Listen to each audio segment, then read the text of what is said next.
Okay, so Francis, I often reflect upon how much has happened in the history of ideas since the second half of the 20th century, which couldn't have happened before.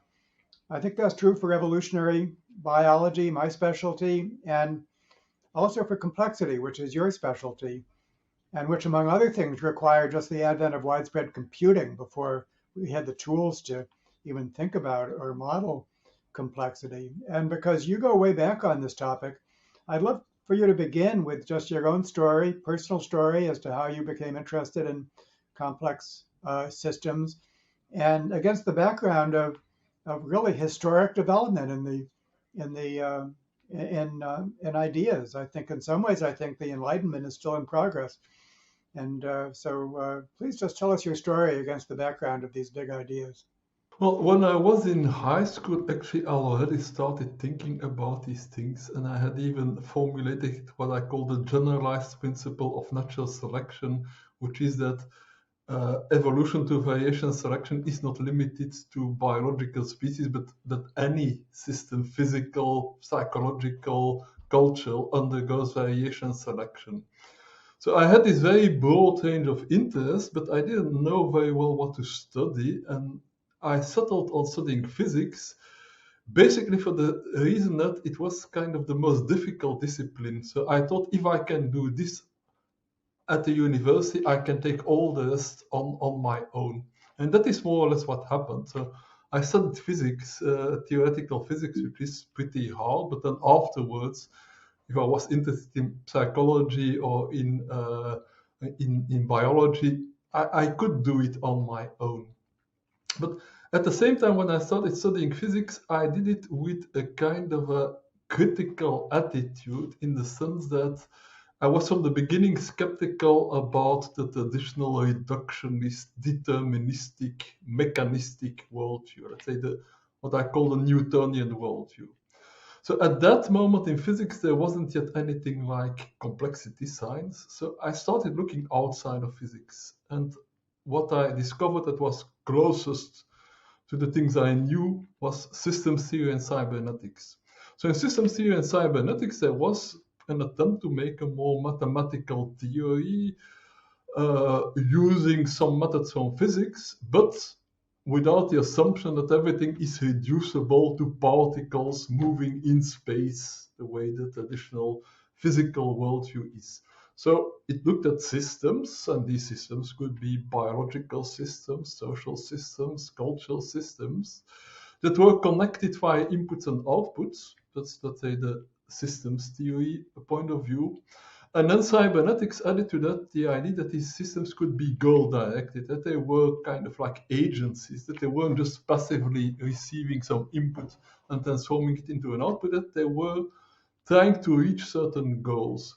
So that was a framework that to me sounded very natural, in which I recognized myself. And I also came into contact with a couple of colleagues working in that, who were actually in cybernetics for a longer time than I was.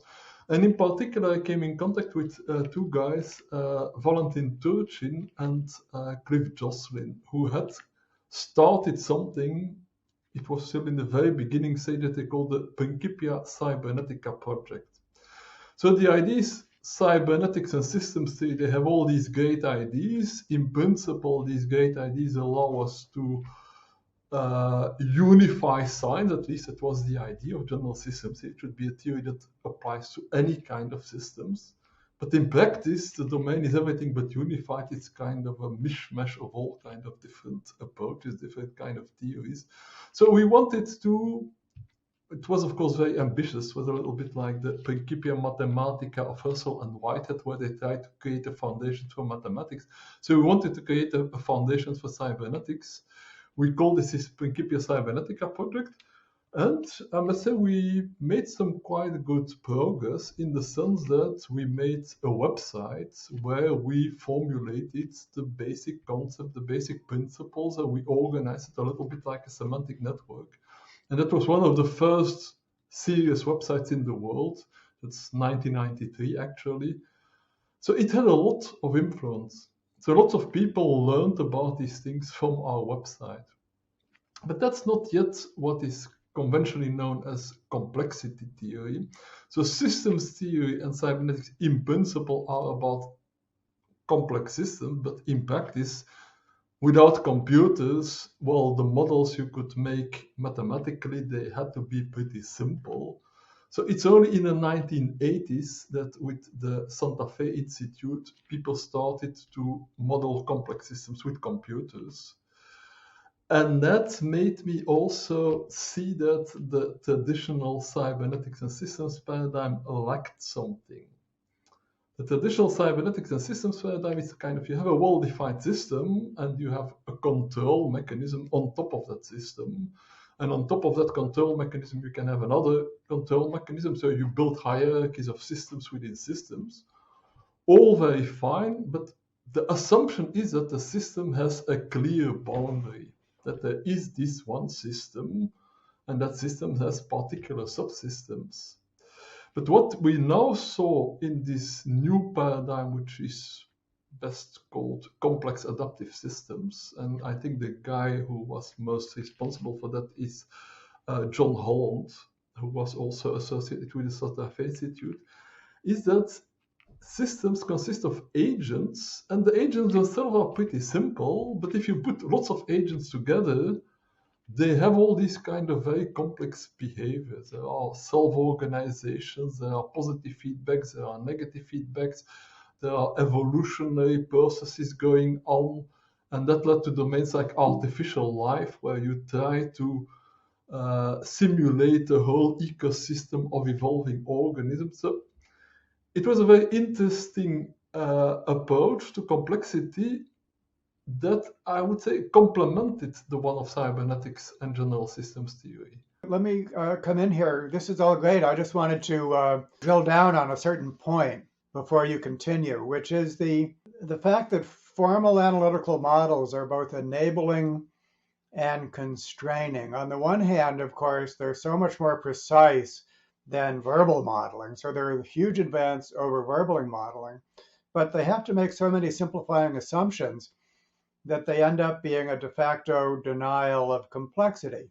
And when I talk about this, the difference between the two-body problem and the three-body problem in physics, you hit this complexity wall beyond which formal analytical models can't go. And so this embrace of mathematics, formal mathematical models, for example, in the whole field of economics, which is if you can't model it formally, then it just doesn't have much of an impact. That's the sense in which computer simulation models were able to go beyond the complexity wall, and yet they were definitely frowned upon. James Gleick in Chaos, I think, made this point, is that there is such a kind of a prestige and hubris associated with formal proofs that that computer simulation models initially were looked down upon as a kind of a second-class citizen in this. And then finally, now we've realized that there's no alternative to that. So that's my interpretation. I just wondered if you agree or if you'd like to elaborate upon the account that I just gave. Well, I agree, but I want to elaborate, which is that the computer simulations themselves are also reductionistic. So one of the reasons, as I said, why I started to do physics but with a critical stance was because I kind of intuitively knew that these reductionistic, deterministic models, that they weren't right. They couldn't describe something like, let's say, living organisms or societies. And even in physics itself, I mean, a large part of the history of physics in the 20th century is showing that all these deterministic assumptions which we thought we had at the end of the 19th century don't work. Quantum mechanics with the uncertainty principle, relativity theory saying that even space and time are not absolute, chaos theory, of course, showing that the slightest nonlinearity in your system and all kind of things becoming practice unpredictable, like you said, the three-body problem. What physics basically has been doing in a way was to prove that it couldn't solve a lot of problems. And that went on together with other impossibility proofs, like the famous Gödel theorem or the halting problem in computer science. So the mathematical models themselves, they kind of showed that they were incomplete. So computer simulation then was possibly an alternative. But for the computer simulations, you also have to make a model. That means you have to make a simplification. Now, the great innovation for me of this domain of complex adaptive systems, I prefer to use that term rather than complexity science, because in complexity science, different people tend to look at different aspects, and some people will speak about chaos theory as complexity science. Well, chaos theory is not really complexity science in my view. So complex adaptive systems, the greatest insight for me was that we can model things by having these agents. Agents are kind of little bits of program that are programmed with what is called a condition action rule. In this condition, the agent does that. In this condition, it does something else. And now you just throw a whole bunch of agents together. Each agent perceives some condition, performs an action. That action changes the conditions not only for itself, but for all the other agents. So you now get all these kind of direct and indirect interactions between the agents. And that leads you to all kind of very interesting results. I already gave the examples of ecosystems. In economics, of course, where the agents that are people who buy and sell things, depending on what one agent sells, another one may buy, prices may increase, and you may have all these kind of nonlinear effects on the stock exchange. That, in se, is a very interesting paradigm that illuminates a lot. But of course, it depends on what do you choose as your elements? What are your agents? And what do you program your agents to do? And what people typically do is they have some kind of a simplistic view of what the system is. They program the agents. They see that maybe the simulation doesn't do what they want, so they play a little bit with the rules until they get something that looks nice, and then they say, well, look, we have proven that this and this will happen. But actually, they have just proven that this simulation of these agents with these rules does that thing. Let me take my turn, Francis. I'm really enjoying this conversation, so here's my turn. Um, and it's really, I'd like to spend more time on the concept of complex adaptive systems and actually distinguish a number of varieties. And let's begin with the game of life, Conway's famous game of life. In this case, they're actually not agents, they're just positions on a grid, which can exist in an on or an off state. And then we put in simple rules for that on and off state, basically based on neighboring cells and their on and off states. So you put in those simple rules, and then out comes this amazing diversity of outcomes. So there's your point about basically agents with simple rules producing these amazing diversity of outcomes. But there's nothing adaptive about those rules. I mean, those aren't evolutionary rules. These agents aren't organisms in any sense of the word. So we can make the point about agents with simple rules of behavior, and then that leads to all of these amazing emergent properties. We should not use the word adaptive yet, because there's nothing about those agents that's adaptive. That's just an arbitrary set of rules that was applied by the modeler. It depends. I mean, the game of life is, of course, kind of the most deterministic kind of system. So a lot of these simulations have been using so-called cellular automata, of which the game of life is one variety. And I am personally very skeptical about whether cellular automata can teach us much about the real world, because they are so simple and deterministic that really the only thing they prove is that even with simple deterministic rules, you can get very complicated things. That was an important insight, but once you're there, you need to go further. But once you start to speak about agents, you can have different types of agents. Of course, you can have adaptive agents. That means agents that, for example, undergo variation selection. That's the classical work of John Holland. He has rules that are formalized as strings of ones and zeros, and then he randomly changes some of these ones and zeros, and he has a selection criterion. and then the agents with the right rules may survive and the other ones get eliminated. That's one way to make them adaptive. But actually, you can have adaptive processes even when your agents themselves are not adaptive.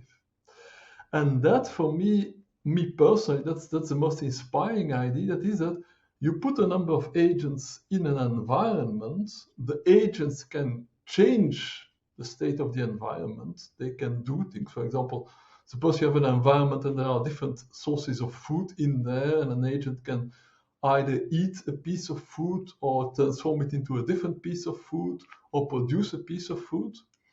But the adaptivity is in the fact that each agent has its own rules deterministically, but it doesn't know what the other agents are doing. And the other agents have their own deterministic rules. But because they are in the same environment, what the one does affects the others, but you don't know a priori how that will happen. And I think the novelty comes from the fact that you have independent agencies, each of which is deterministic, but the interaction is not deterministic. The interaction has to adapt to what all the other agents are doing. So it's a kind of a model of co-evolution. Each agent does whatever it's programmed to do, but to do that, it has to take into account what the other agents do, and that changes all the time. So you actually get a very adaptive system. That is why I think the term complex adaptive system is not badly chosen. There's two meanings, and one meaning is that the agents within the system are following adaptive strategies, and the other meaning is that the system as a whole is adaptive in some sense. And so I'd like to get your opinion on that distinction. So if we're going to use the word adaptive, that basically adaptation can exist at two levels: the agents within the system or the system as a whole. And in any practical sense, we're trying to create systems that are adaptive as whole systems. That's any kind of policy objective, is to create whole systems that are adaptive: economic systems, environmental systems, social systems. So how do we get from systems composed of agents following adaptive strategies, their own adaptive strategies, to systems that are adaptive as whole systems? Well, as I said, you don't even need to have adaptive agents to have an adaptive system, because the adaptive system is the whole of all the agents co-evolving and mutually adapting.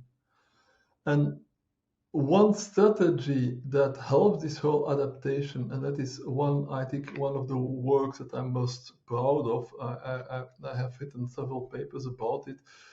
I didn't invent it, but it is the concept of Stigma G. So what is Stigma G? Stigma G means that an agent does something that leaves a trace in the environment. That environment is shared with the other agents. These other agents can, if you wish, read the traces left by previous agents, and then they will build on that. They will react on that. In another conversation, we spoke about Wikipedia working according to this principle. The different agents here are people who each write a little bit of text in Wikipedia.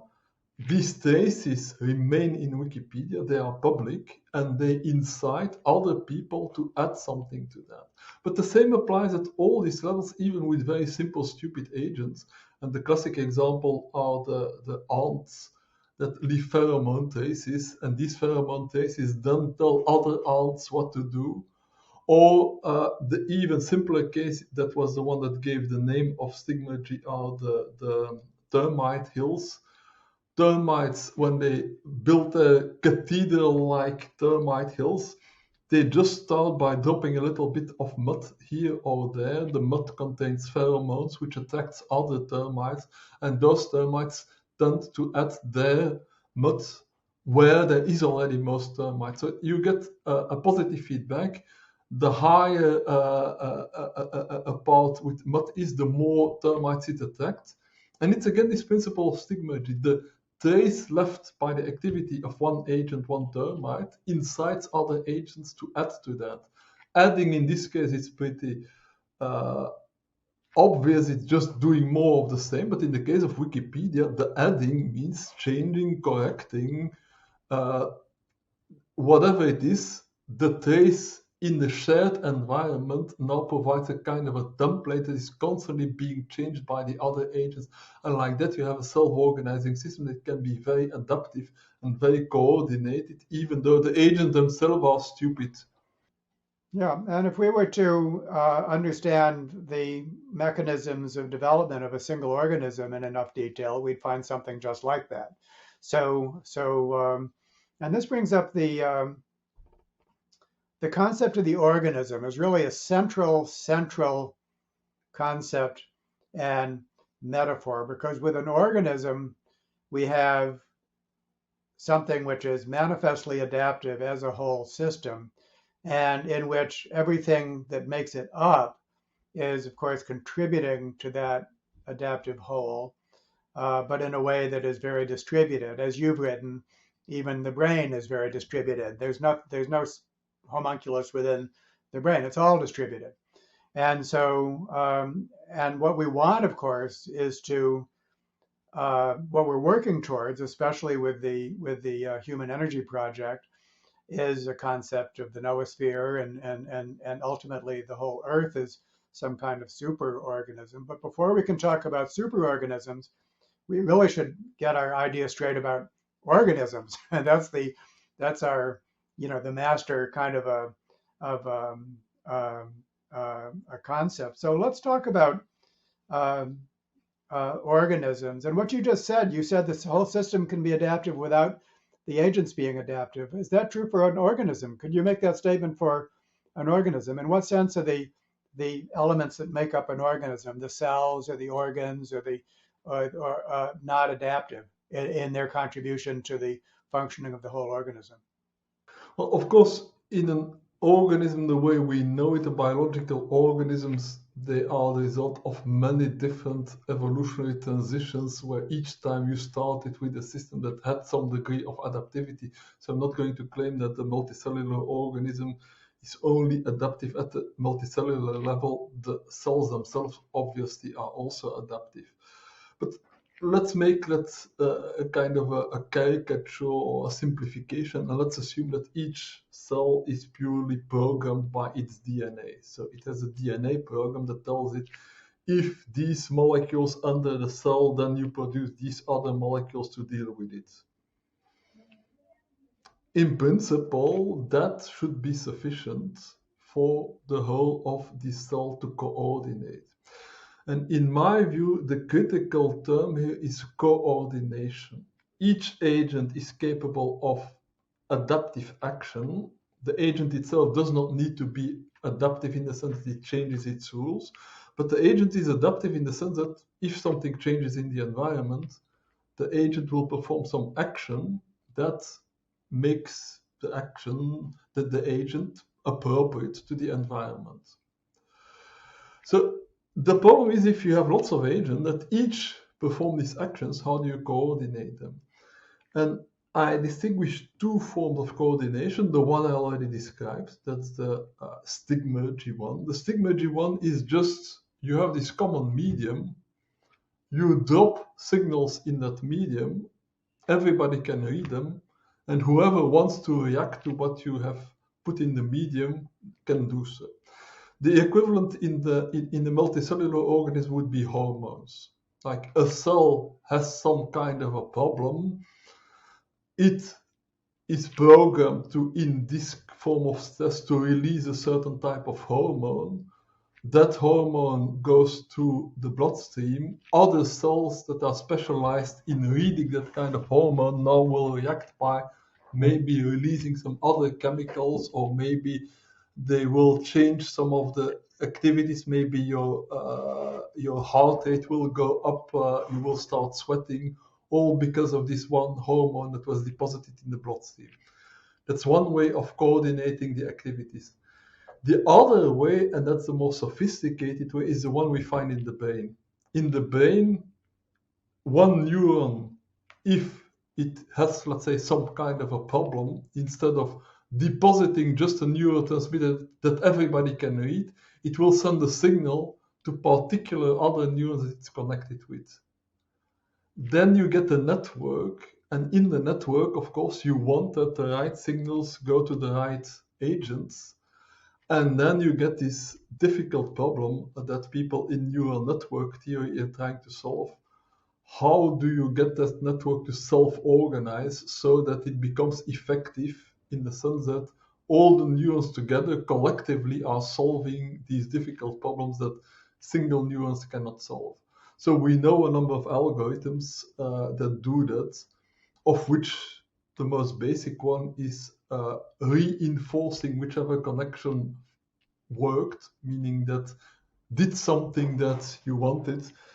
And that's, let's say, these are roughly the two prototypes of coordination. Either Stigma G, you just leave a message in a medium that everybody can read, or neural networks, you send a particular message to one or more particular agents, and if that's the right agents, the connection is reinforced so that next time they're more likely to get this message.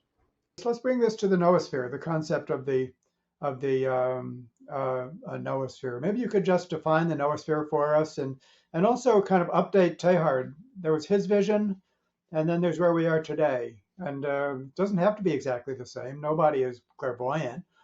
And so, what was Teilhard's vision of the noosphere, and then how would you describe it in modern terms, noting both the similarities and the differences? Well, maybe I can give a little bit more comment about my own history in how I got to these concepts. In Belgium, let's say the ideas of Teilhard have never been kind of far apart. It's not that it was a mainstream philosophy, but I heard about him. I never studied him really, but it was kind of in the background. By the way, the books of Teilhard were published by a Belgian, Max Wildiers, after his death. So there was a certain tradition of maybe taking Teilhard seriously. But then I said that I came into contact with this cybernetician, Valentin Turchin, who was a Russian that emigrated to the US, and he had written a book that was called The Phenomenon of Science, obviously inspired by Teilhard's The Phenomenon of Man, which is not the best translation since the original French Le Phénomène Humain would rather be the human phenomenon. But so Turchin was inspired by this, and he was inspired particularly by this idea of the superorganism, which he called the super being. But the idea was that you have these different cybernetic levels of higher level control, higher level intelligence. As you go through the different transitions, you come to the human level. The human level he described as the ability to think, meaning that you can reflect about things that you are not immediately confronting with, that you're not immediately experiences with, like animals can only react to the things they experience. But then he felt the need to say, yes, but the thinking, is there some kind of a control level beyond? And then the control level, well, it had to be something like a noosphere. He didn't call it like that, but we had different names for it. I mean, we called it the super being or the super organism. And that was about the time when the World Wide Web was appearing. So in our little group, Principia Cybernetica, me, Cliff Jocelyn, Valentin Turchin, we were already anticipating that we would use the internet to communicate. And we were looking in particular at some kind of a network-like, hypertext-like system, which didn't exist yet at the time in 1991. But then I discovered almost by chance that Tim Berners-Lee had this great idea that just implemented what we wanted, because we were even planning to maybe make some prototypes ourselves. So suddenly there is this World Wide Web, and very nicely, this World Wide Web has a structure that is kind of brain-like, because what do you have in the brain? You have neurons connected by synapses, or if you look at it at a higher, more abstract level, you have concepts that are connected by associations. That was also part of the inspiration of Tim Berners-Lee. hyperlinks are associations between texts. So the web is a little bit kind of like a nervous system. So what I did was I immediately connected that to the idea of Valentin Turchin of the super being or the super organism, and came to the idea, well, actually, this World Wide Web may turn into what I eventually called the global brain. So there you get this very nice idea of some kind of a superhuman structure that interconnects all the people, that has a brain-like structure, but that actually also is not just the brain. There's also an anatomy, a physiology in there. So the superorganism idea then became more concrete, and like several people have done, one of the obvious inspirations was the living systems theory of James Graham Miller, who had this notion of all living systems, by which he meant not only biological systems but also social systems, have these different kind of subsystems or critical functions like digestion, storage, memory, transport, distribution, etc. And these have kind of obvious analogs in society. So the superorganism idea became pretty clear to me. The global brain idea was then the information processing part of the superorganism. But at that moment, I wasn't using the concept of noosphere because, the global brain seemed to be enough, and it seemed to be actually a more powerful metaphor maybe than the noosphere, because the noosphere is just a sphere of thought, but it doesn't say how it functions.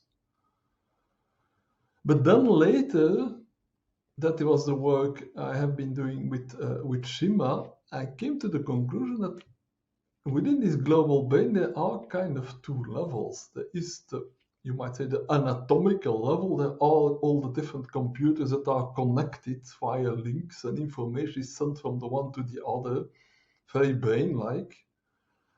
But then there is also the more abstract realm of ideas that circulate. And the way I interpret the noosphere, but I know that's only part of what they are meant, it's more this space in which ideas circulate. And that gets me more to the stigmergic paradigm than to the neural network paradigm. So the neural network paradigm is one thing is sent from A to B and from B to C, and it's the right thing that needs to be sent from the right agent to the right agent. It's like I send an email to David, who forwards it maybe to Terry. I don't want that mail to be read by anybody. It's targeted. But if we now look at things like Wikipedia or social media, things there are no longer targeted. You post something publicly and people can see it and they can react on it, or they can ignore it, or they can publish it further. There you have much more of this kind of a stigmergic type of organization where the particular linking structure doesn't matter that much. And that creates a very different dynamics, a dynamics that is better in some respects, worse in others. Let me try to play that back and expand upon it, Francis. What you've said, I think, is that if we look at, for example,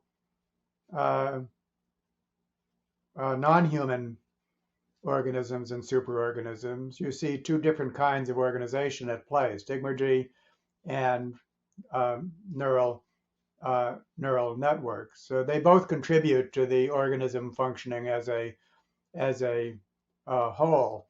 Now, if we look at the human case, we should see the same thing. We could see something that's brain-like, and we should see something that's stigmatic-like. And they both have the effect of causing the whole system to function as a whole. Did I understand that correctly? Yeah, they both help the system to coordinate the activities. They're both a kind of a communication medium to which activities can become more synergetic. Yeah. So now I'd like to make a new point, which is that although the internet and the internet age, you might say, is the current chapter of this, these ideas remain just as important as we go back in history and we look at such things as, I mean, all the major events in history, roads, technology, institutions, bureaucracies. If you look at the cultural evolution of uh, societies at progressively larger scales, then you'll find the equivalence. You'll find of both stigma G and nervous system processes, um, uh, systems of regulation, and so on. And so the concept of a superorganism or a noosphere exists at intermediate scales. And actually, we might say, I do certainly, it does not yet exist at the global scale. We want it to. It might be on its way, but I would think in most respects, except in some very special cases, such as the International Space Station or global efforts at solving the pandemic problem, which are very feeble, um, that cooperation and coordination does not exist at the global scale, but it does exist at various intermediate scales. If you look at the social systems that work the best functioning nations, the best functioning corporations, the best functioning religions, there you will see some good examples of brain-like processes and stigmatic-like kinds of processes at intermediate scales. For the most part, not yet at the global scale. That's what we need to create. What are your thoughts on that? Mhm. Yeah, I agree. I mean, what the internet has done is made these things, in a sense, much more visible because they happen so fast and because we have some ideas of the algorithms and the linking structures. It's easier to see. But actually, as you said, any well-organized social system, whether it's a government or an army or a firm, has these internal channels of communications that are brain-like, and there are quite a number of authors who have been making that analogy. For example, Stafford Beer, one of the founders of management cybernetics, speaks about the brain of the firm or the firm as a brain. Herbert Spencer, who was an evolutionary thinker and a father of sociology, was looking at society as a superorganism. So though he noted at that moment that there wasn't yet the equivalent of a brain there because he couldn't quite imagine something more World Wide Web like. So lots of people have been making that analogy, and that analogy is indeed correct. At the global level, on the other hand, I think maybe you are too pessimistic in the sense that when we hear about the things that go on the global level, there is what I call the bad news bias. That is that what is reported in the media, all the things that go wrong, the wars, the terrorist attacks, the hurricanes, the pandemics, and then each time there is a tendency to blame. Like this hurricane wasn't dealt well with because they had saved some money on maybe on dikes and protections. What people don't see is all the problems that do get solved locally or internationally. And in terms of global coordination, I think the best example is science. It's not just the pandemic at this moment, but the whole of science already since at least half a century is fully global, fully international. There isn't something like a Chinese science and a Russian science and an American science. There's just science. So I think there is a lot of coordination happening, but when the coordination functions the way you want it to, nobody notices it. So I would be inclined to say we tend to focus on all the things that don't go well, like attempts to tackle global warming or the problem of the Taliban in Afghanistan, but all the other things. The United Nations have this human development report where they each time have some objective measures how things progress. And each year, practically each year, things have progressed. People have live longer, people have become richer, people have gotten better educated. And a lot of that is because of international aid in the poorest countries, or simply because of the economic system, which is also a coordination mechanism. I mean, we all know the shortcomings of the market mechanism, but the market mechanism, the invisible hand, is one of these self-organizing coordination mechanisms that is highly distributed and is highly globalized and can do quite a number of impressive things. Yeah, well, here's my take on that, Francis, which enables me to be both optimistic and pessimistic at the same time. And it comes right back to this distinction between a complex system that's adaptive as a system, as opposed to a complex system composed of agents following their respective adaptive strategies. And let me state it in two steps. One step I think is so obvious that everyone I tell just nods their head because it's so obviously true. Namely, every systems engineer knows that you do not optimize a complex system by separately optimizing its parts. No, you have to have the functioning of the whole complex system in mind, and then you have to then, for the most part, experiment in order to get the parts of the system to coordinate. So the systems engineering rule: you cannot optimize a complex system by separately optimizing the parts because that ignores the interactions. Is that something that you can easily agree with? I would hope so.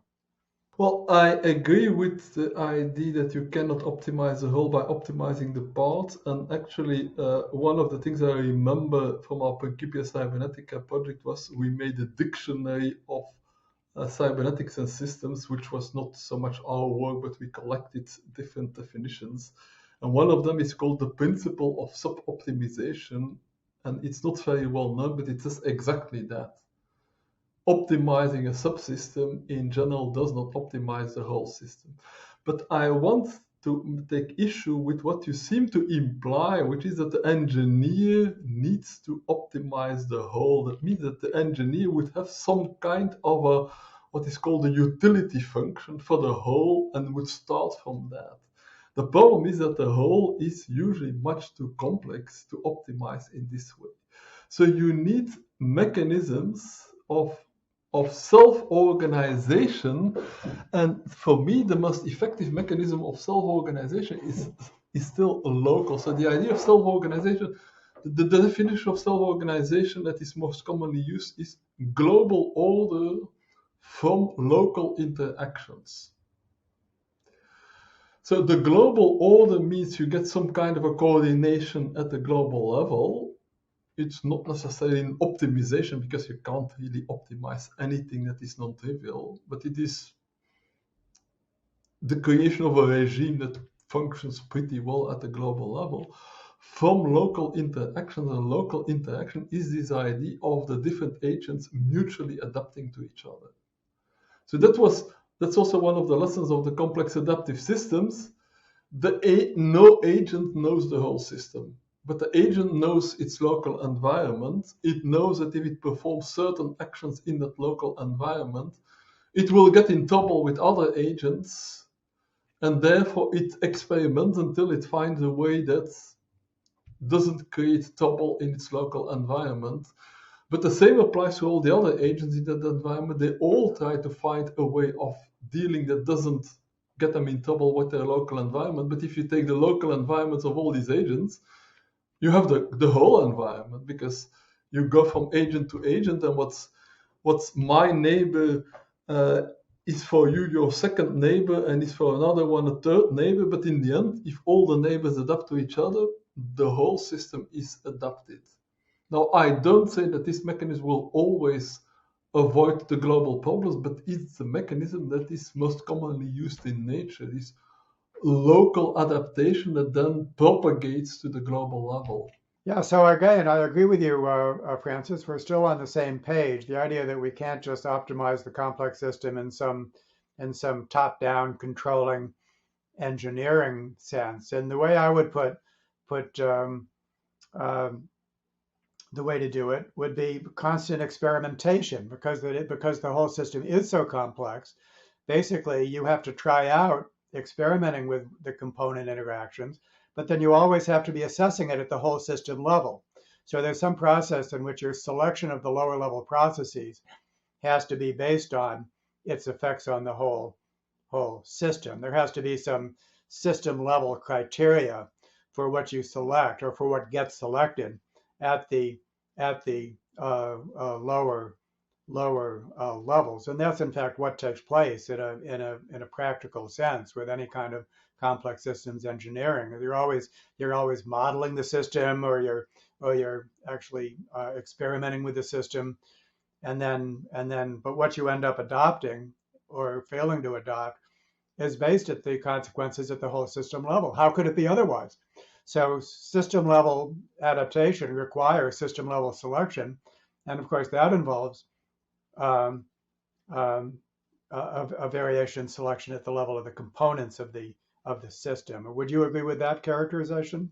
I'm not following you completely there. I'm not sure that it is always possible or desirable to compare local adaptations to the effect on the global level, because in most systems, I mean, in nature, it's very difficult to know what's the effect at the global level. So I do think there is a lot of power in these uh, local adaptations. I mean, the idea of the invisible hand is a very beautiful idea. We know that it has its shortcomings, and I can tell you if you want precisely where these shortcomings come from, but the idea of the invisible hand is somewhere there is a lack of a certain thing, supply is not sufficient for the demand, then those who can supply the thing that is lacking will produce more of it, because they know that if there is more demand than supply, they will get a higher price. So they are motivated to produce more of the thing that's lacking. They're not optimizing at the global level. They're just seeing wherever there is a demand, will try to provide the supply. So I think most processes work like that. There is a local demand for something, and you produce something that provides that local demand, and all these local demands mutually reinforce each other. So there will be cases like in the case of global warming where the system doesn't work that well, but in many cases, I think it works on this really local level.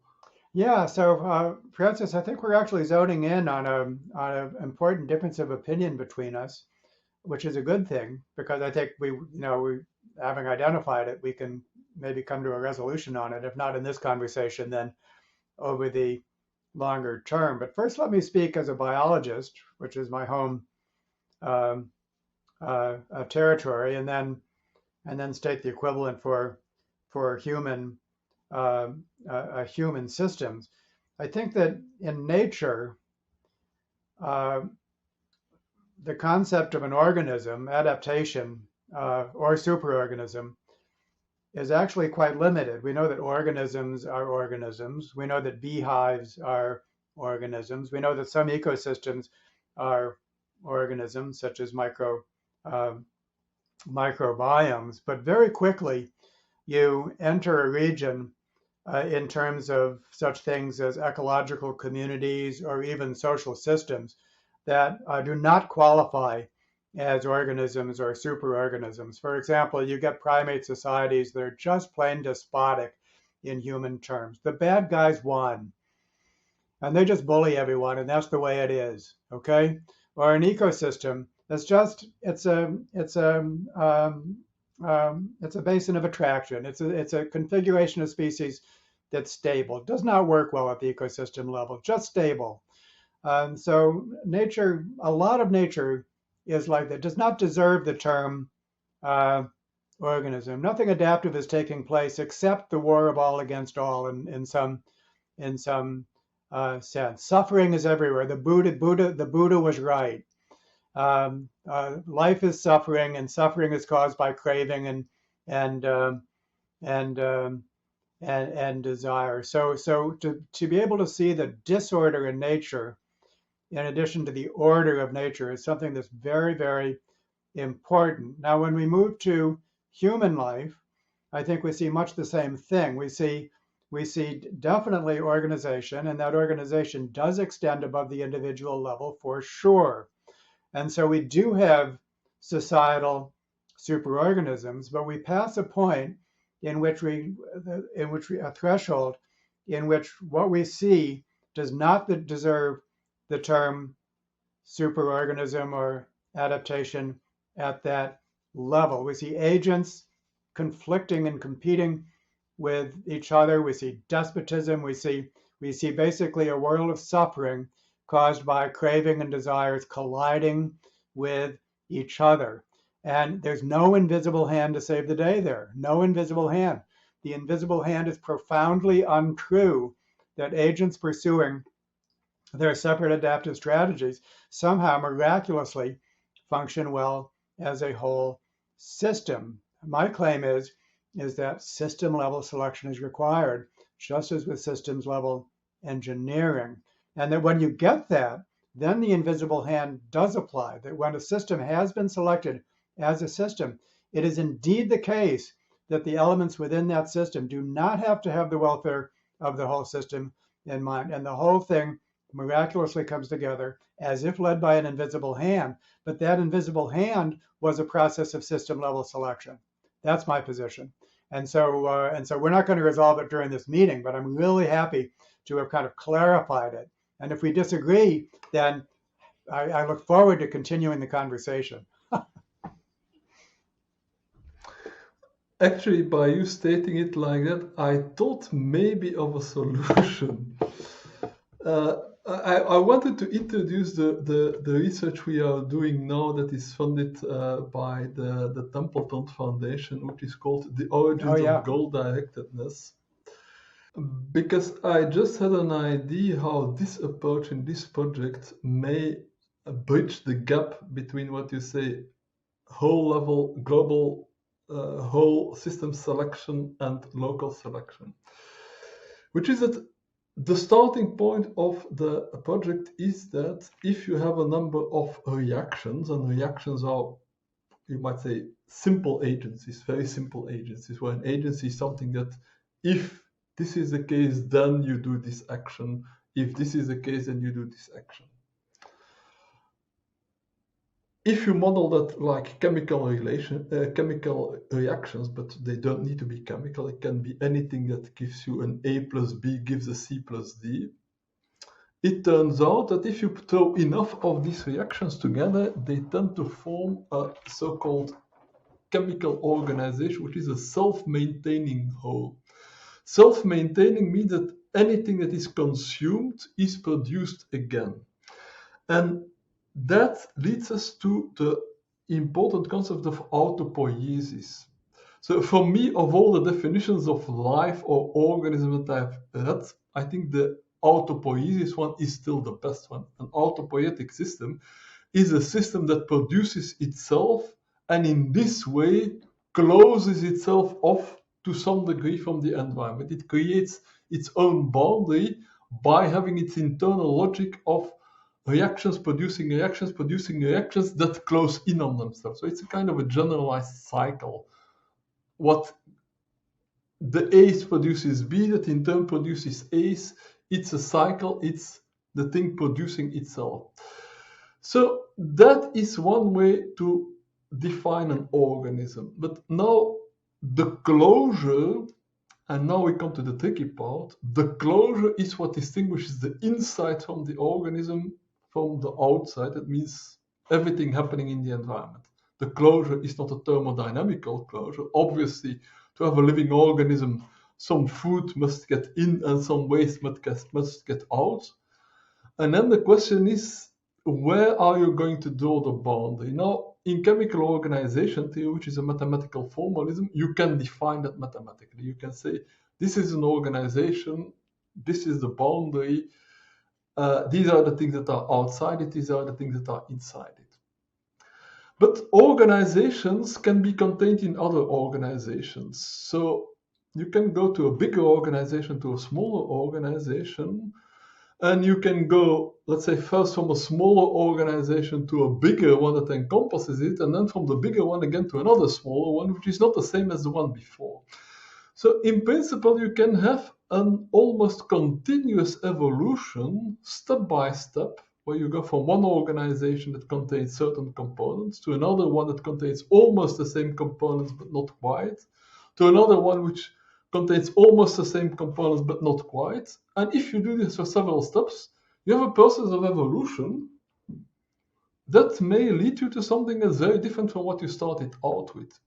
But notice that this is a process of evolution in which nothing gets killed. So the traditional view in biology of natural selection is you need to generate a number of organisms, you kill off all the ones that are not adapted, and you keep some. The view in chemical organization theory, or I might say more generally in self-organization, is you create an organization, you perturb it in such a way that it can't go on in the same way. But instead of killing it, which means erasing it completely and starting anew, you turn it into a different one that is almost the same but not quite. If that new one is better adapted, fine, but if it turns out that this new one is still not very stable, so a new perturbation comes, again it has to change. It's not you killed it. you killed the old one. There is death there. No, not really. It's more like the difference between societies. I mean, if in Belgium a new government is elected with different parties, you could say, well, the system has changed, but nobody will say that Belgium has died and now is a new Belgium. Well, so in Francis, organizations, we might be constantly have these. What I mean, it's selective, but it's not killing off the whole thing. You select by removing the regime that didn't work, replacing it by a different regime, but a different regime is not. It's not a blank slate. You don't start from nothing. You start from something that has most of the same ingredients, but slightly adjusted. Yeah, so Francis, we might be splitting hairs at this point, and I want to do a check with Alan as to whether there's important points. I think this has been a great conversation, and but just to take business, I'm really impressed, and I have a lot of fun reading the business and management literature. I don't know if you've read that literature, Francis, but one of the things I've discovered is that most innovation in the business world takes place not by companies changing as companies, but by them going under and being replaced by new startup companies. And so there's real death there. I mean, corporations, legal corporations just cease to exist. And they're replaced by other corporations that are now were born in some sense, and they're different. And of course they incorporated elements of other cultures and so on. But if that's not a process of death, I don't know what would be. It's legal, social entities no longer existing. So I think that there's a sense in which cultural evolution, of course, requires the replacement of better practices, of worse practices, with better practices, and those worse practices, we hope, cease to exist. So I'm not sure that there's a fundamental distinction to be made with the basic process of of selection, cultural or genetic, being a process of differential survival and reproduction. So, Francis, we've been talking at a very high theoretical and scientific plane, but we're part of a project called the Human Energy Project, which is very much based on Teilhard and what we call a third story, basically, that there's something about this which can be understood by many as and really captivating to many. So there's a narrative end of this in which is very much centered on Teilhard per se. You described Teilhard as someone that you encountered early on and was kind of part of the air over there in Belgium, and then you re-encountered and so on. But he wasn't really center stage, especially not in a narrative sense, along with the concept of the noosphere. So let's come back, or let's finish up actually with the Human Energy Project and the idea that Teilhard and the noosphere can become part of a third story that could be widely understood and valued by everyone. So let's finish up that way. Well, the third story is also something that I have been working on without calling it like that for ages, and that's part of the research center where I work is called the Center Leo Apostel, and Leo Apostel was a famous Belgian philosopher who had kind of similar aims as they are.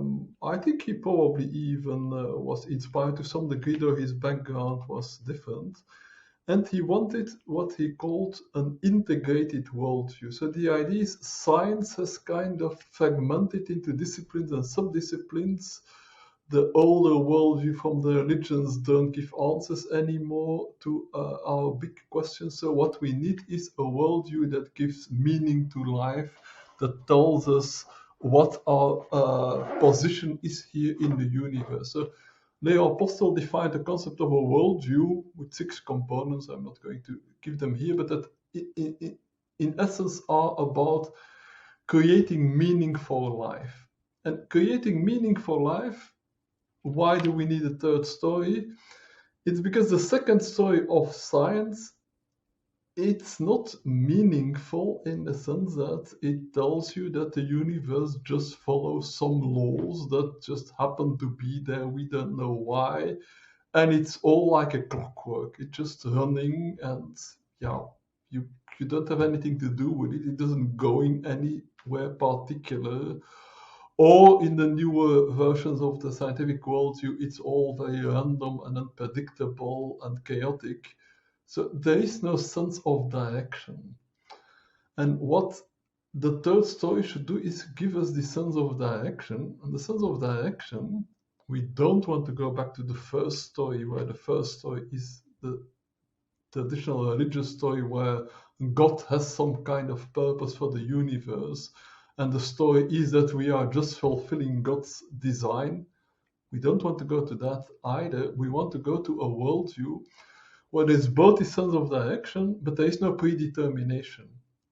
And if you look at the modern scientific worldview, for example, the worldview of evolutionary theory, the worldview of complex adaptive systems, the worldview of self-organization, you see that processes have directions, but they are not deterministic. We cannot predict what evolution will give, but we can predict that some things will not happen and some things will end badly and some things may work out well. So for me, the third story is this idea that there is a directionality to evolution.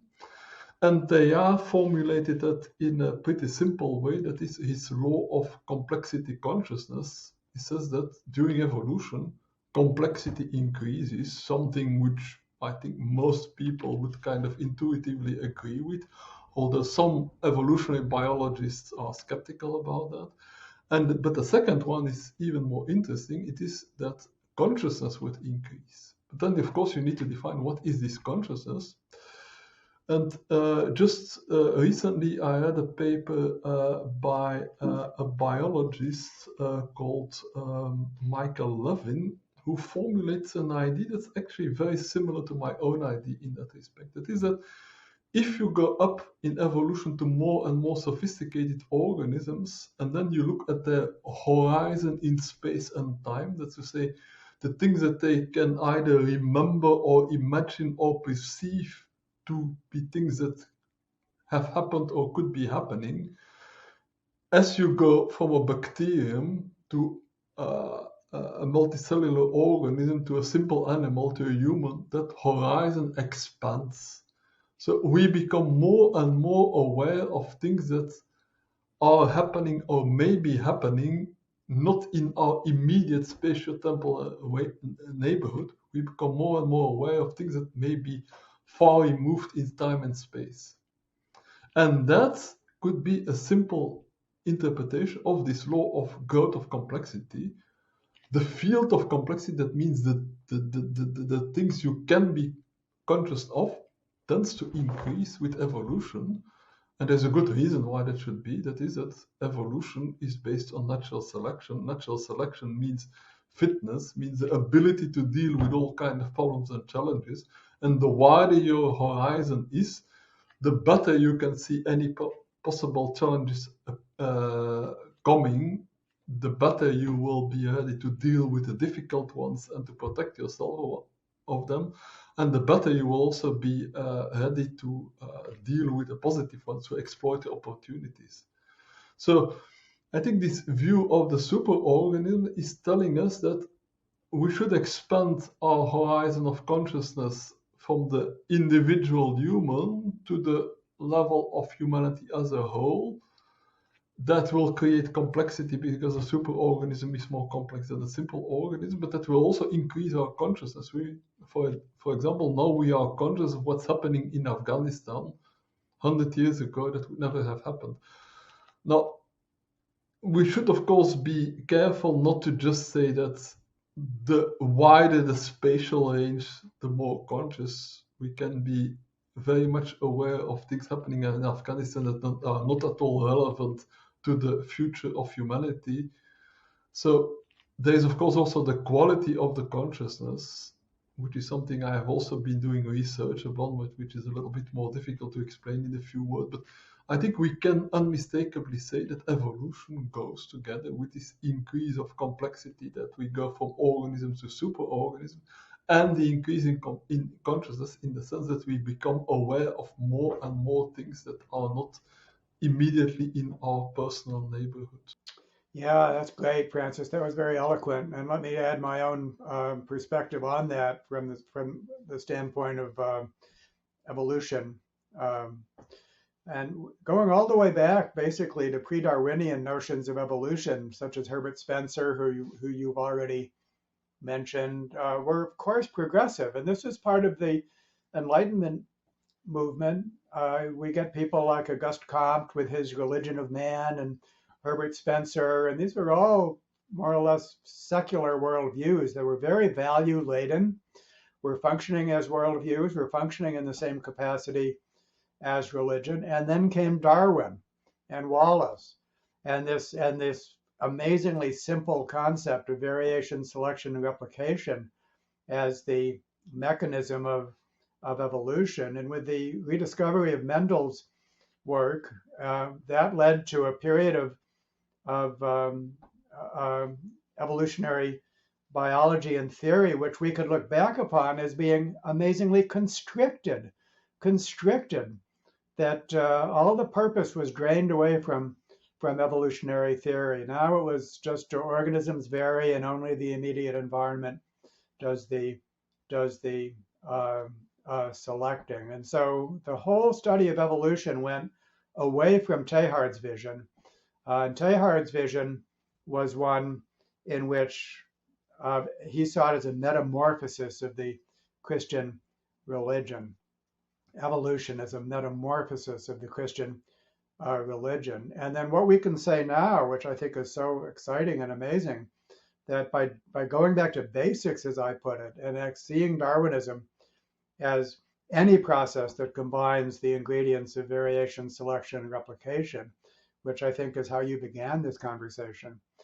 And then that brings back in cultural evolution and has ample room for a conscious component of cultural evolution. All of a sudden, we're back to where evolution can provide a narrative which is similar in spirit to Spencer and the like, very similar to Teilhard, and it can be a science-based worldview that can inform us, along with complexity. So evolution and complexity, the new foundation for a third story. That although I'm sure that portions of our conversation were going to be kind of over the heads of a lot of the people listening to this, but the third story is actually something that can be deeply intuitive, commonsensical, and anyone can understand.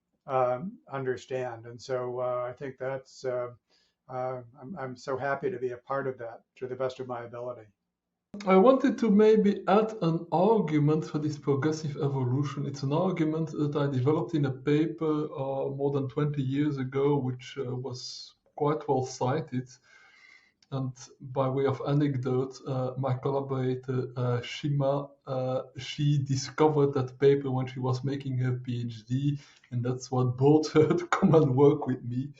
And so the paper is called "The Growth of Complexity During Evolution," and that was kind of a controversial idea at the time because you had this approach among evolutionists, among which Stephen Jay Gould, that yeah, evolution is just adaptation to local circumstances. So like there's an ice age. In order to survive, you need to have a thick fur, so you evolve into something like a mammoth, and then the ice age goes and it becomes warmer, so the mammoth needs to evolve into something with thin skin, but then the climate goes cold again, so the thick skin goes again. It just random adaptation to whatever vagaries there are in the environment. So the argument I made is that yes, it's good if you're adapted to your environment, but since the environment anyway is variable, the more adaptability you have at the moment, the better you are. So there is a tendency to evolve into systems that can adapt to a wide range of things. If they can adapt only to a particular range of things, they are likely to be eliminated by the next change in the environment.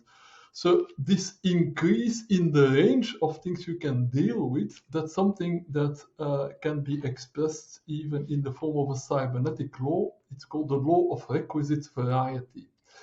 The cyberneticist Ashby says, if you have to deal with various perturbations, the more variety of actions that you can do, the better you will be able to deal with all these problems.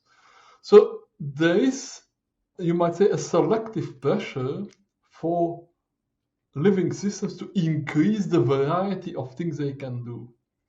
And increasing the things they can do, that means on the one hand, getting the physiological anatomical features to do these things, which means increasing complexity, but it also means a kind of a cognitive increase, an increase in the number of things that they can sense and the number and the amount of knowledge they have to know how do I deal with these circumstances.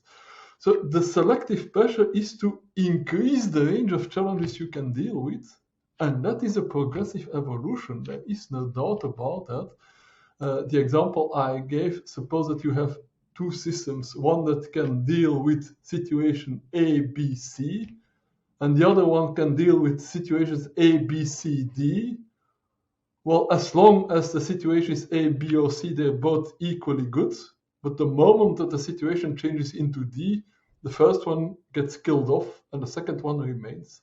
So therefore, there is a selective pressure to be able to deal with a wider range of things. And that implies all this progressive evolution towards more intelligence, more consciousness, more flexibility, more complexity, etc. So the third story is really that evolution is progressive.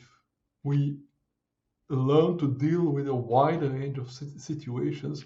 We expand our consciousness to a wider range of challenges and opportunities. Yeah, so that's so great. And the story that's emerging for human evolution is that it did take place in a period of extreme climatic instability, very prescient for our current times. But that evolution of flexibility, Francis, does cut both ways because if it turns out that the environment does become stable and it's always A, B, C, but not D, then plasticity that includes D is irrelevant, and pretty soon it's not going to extend in the D direction. So the degree of plasticity is going to respond to the degree of environmental variability. But that said, I think the story that's emerging is that actually during this period of climatic instability, all mammals, their brain size increased over evolutionary time. So they all became more plastic. But humans, of course, became plastic in a new way, their capacity for cultural evolution, which, by the way, is inherently cooperative. So human cooperation and human adaptability, I think, are joined at the hip. But Francis, I wanted to finish up with one final point, which I think that so much integration is taking place between and needs to take place between evolutionary theory and complexity theory. Those two bodies of thought are only now growing together. And a major sort of difference, I think, that I encounter again and again has to do with whether the emergence of the noosphere, the global superorganism, is something that's just kind of going to happen bottom up, or whether there needs to be some more deliberative process of selection, which is not the standard engineering kind. We both agree upon that. But there's some sense that if we want the Earth to function as a whole system, we really have to be very deliberative about what we select with the whole system in mind, as opposed to that that's not needed so much, and this is something that will kind of just happen. And I'd love to know your thoughts upon that as perhaps our final topic that we consider. Well, even though I mentioned the invisible hand, I'm not really a believer in laissez-faire economics, and the same applies to governing society as a whole. You need to leave space for all these bottom-up processes of self-organization, but in many cases it's necessary, or at least it's more efficient, to also have some top-down processes.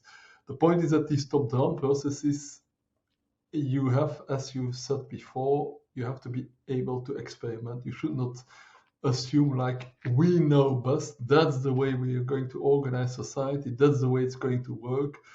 No, you need from the top down also experiment and say, let's try this policy. For example, now we have, for example, the problem of what do you do with people who don't want to get vaccinated against COVID? At the global level, it's best that everybody should get vaccinated, but there are some quite big groups that for various reasons don't want to get vaccinated, and you can experiment. You could, for example, say, we will make it obligatory that you need to have a vaccination to work in certain places, or we will create privileges for people who are vaccinated that they can do more things, or we can try to make it easier for people to get vaccinated. All of these are strategies that from a top-down point of view may work, but you don't really know whether they will work until you apply them. And I think that is also one of the approaches we need to think about is, yes, top-down steering is useful, is important, but you need to think and to experiment with it, because there is no obvious way to do it. That's great, Francis. That embodies pro-social philosophy, which we call bottom up meets enlightened top down. So that's the way that we put it. Okay, well, I think we're done. I think this has been a great conversation. I've learned a lot from it, Francis, and that's been really one of the nice things about this project with Ben has been my opportunity to get to know you and your work much better. Yeah, I had already known about your work, but not as much details as I should have. So I'm also happy that I got the opportunity to get to know your work better. And I hope that within the project we may be able to come closer. I think we were kind of coming closer. The whole issue is the selection at the global level versus the selection at the local level. How much of each? I think we can come to some solution. Good, great. Okay.